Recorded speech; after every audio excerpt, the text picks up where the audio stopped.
तो आइए अब हम बढ़ते हैं आगे और देखना स्टार्ट करते हैं क्वेश्चन नंबर 14 का सेकंड। 14 का सेकंड पिछले वाले वीडियो में मैं नहीं बना पाया था इंक खत्म होने के कारण, तो आज हम लोग इसको सॉल्यूशन देखेंगे। ठीक है, तो चलिएगा अब हम देखना स्टार्ट करते हैं। किसी समचतुर्भुज की एक भुजा 5 सेंटीमीटर, हमारे पास एक समचतुर्भुज है ए बी सी डी नाम इसका दे दिया गया।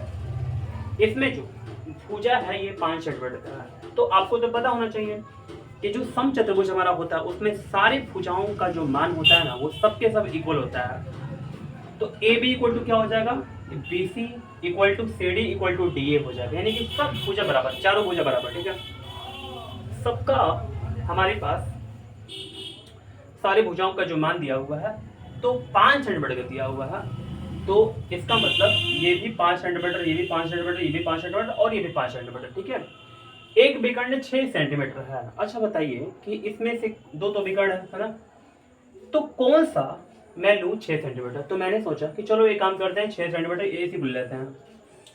ठीक है, तो ए सी हमारे पास 6 हो गया, सही है। चलिए दूसरे कर्ण की लंबाई ज्ञात करें। दूसरे कर्ण की लंबाई ज्ञात करना है। देखिए अगर देखिएगा तो हमारे पास ये वाला जो है ना बीडी, ये हमको फाइंड करना है। ठीक है, तो हम पहले क्या करेंगे, मानेंगे ए बी सी डी एक समचतुर्भुज है। ए बी सी डी एक समचतुर्भुज है, क्योंकि यहाँ पर बोला था किसी समचतुर्भुज, तो ए बी सी डी को ले लिया गया, यहाँ पर एक समचतुर्भुज है। भुजा इक्वल टू 5 सेंटीमीटर, तो इसलिए A B equal to B C equal to C D equal to D A equal to 5 centimetre. ठीक है, और विकर्ण इक्वल टू 6 सेंटीमीटर। हमारे पास विकर्ण दिया हुआ है 6 सेंटीमीटर, तो ए सी को हमने ले लिया 6 सेंटीमीटर। अब देखेंगे, यहाँ तक बात समझना आपको, यहाँ पर ध्यान दीजिएगा इतना तक बात। चूंकि समचतुर्भुज के विकर्ण परस्पर आपस में समकोण पर संधिभाजित करते हैं। आपको पता होना चाहिए कि जो समचतुर्भुज होता है इसके जो विकर्ण होते हैं आपस में संधिभाजित करते हैं। आप देख सकते हैं यहाँ पर सिंगल बॉन्ड, यहाँ पर डबल बॉन्ड, ये दोनों बराबर, ये दोनों बराबर।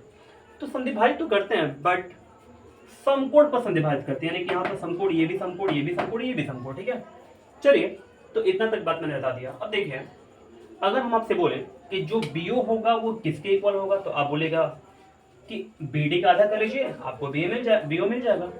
मैं बोलूंगा एओ कैसे मिलेगा, आप बोलेंगे कि आधा कर लीजिए एसी का, तो आपको एओ मिल जाएगा, है ना। तो देखिए मैंने क्या कर दिया, AO equal to half of AC कर दिया, या BO equal to half of BD कर दिया। यहाँ पर समीकरण पहला हो गया। ठीक है, क्योंकि आगे चल करके इसका जरूरत पड़ेगा, इस वजह से मैंने यहाँ पर समीकरण पहला दे दिया। ठीक है, अब चलते हैं आगे। या AO equal to half of AC का मान हमारे पास कितना दिया हुआ है, देख सकते हैं 6 सेंटीमीटर, तो मैंने यहाँ पर 6 रख दिया। एओ इक्वल टू 2 3 6 यानी कि 3 सेंटीमीटर आ गया हमारे पास। जो हमारे पास एओ का मान है ना, ये वाला, ये 3 सेंटीमीटर का आ गया। ठीक है, चलिए तो हमने यहाँ पर 3 सेंटीमीटर डाल दिया। अब फिर त्रिभुज ए ओ बी में पाइथागोरस नियम से भाई आते हैं, पता है ए ओ बी में आते हैं। ठीक है, ये त्रिभुज में किसी ना किसी त्रिभुज में तो आना ही है। तो मैंने अभी तक पता है इस त्रिभुज में एओ निकाल दिया हुआ है और हमारे पास ए बी का मान दिया हुआ पहले से, देख सकते हैं आप 5 सेंटीमीटर। तो ये 5 है और ये कितना हमारे पास आया, ये हमारे पास 3 है सेंटीमीटर, यहाँ भी सेंटीमीटर। तो हम आराम से बीओ का मान निकाल सकते हैं। अगर बीओ निकल गया ना तो बीडी का मान आराम से निकाल सकते हैं। आप देखिएगा कैसे, यहाँ पर पाइथागोरस नियम लगाते हैं, पाइथागोरस नियम ए और बी त्रिभुज में, तो ए बी का स्क्वायर, देखिए यहाँ पर समकोण है तो इसके सामने क्या होगा, कर्ण होगा। तो ए बी का स्क्वायर इक्वल टू एओ का स्क्वायर प्लस बीओ का स्क्वायर, ए बी का स्क्वायर इक्वल टू एओ का स्क्वायर प्लस बीओ का स्क्वायर हो जाएगा। ठीक है, तो ए बी इक्वल टू हमारे पास कितना है दिया हुआ, 5 है, 5 का स्क्वायर कर लेंगे इक्वल टू एओ का स्क्वायर कितना है हमारे पास, एओ जो है ना हमारे पास 3 है, तो 3 का स्क्वायर कर लेंगे प्लस बीओ का स्क्वायर हो जाएगा, 5 5 25 हो जाएगा, यहाँ पर इक्वल 3 तरीका 9 हो जाएगा प्लस बीओ का स्क्वायर हो जाएगा। ठीक है, अब देखिए हमारे पास जो 25 से 25 तो 25 होगा ही, लेकिन ये राइट हैंड साइड में प्लस में है 9, तो इधर आएगा लेफ्ट में तो माइनस में हो जाएगा इक्वल टू बीओ का स्क्वायर। इसको घटा लेंगे तो हमारे पास 16 आ जाएगा। स्क्वायर हटाने पर अंडर रूट में आता है, आपको पता होना चाहिए सब बात। तो बीओ इक्वल टू हमारे पास अंडर रूट 16 का जो मान आएगा वो कितना आ जाएगा, 4 सेंटीमीटर आ जाएगा। तो देखिए हमारे पास जो बीओ का मान है ये 4 आ चुका है, कितना आसान हो गया।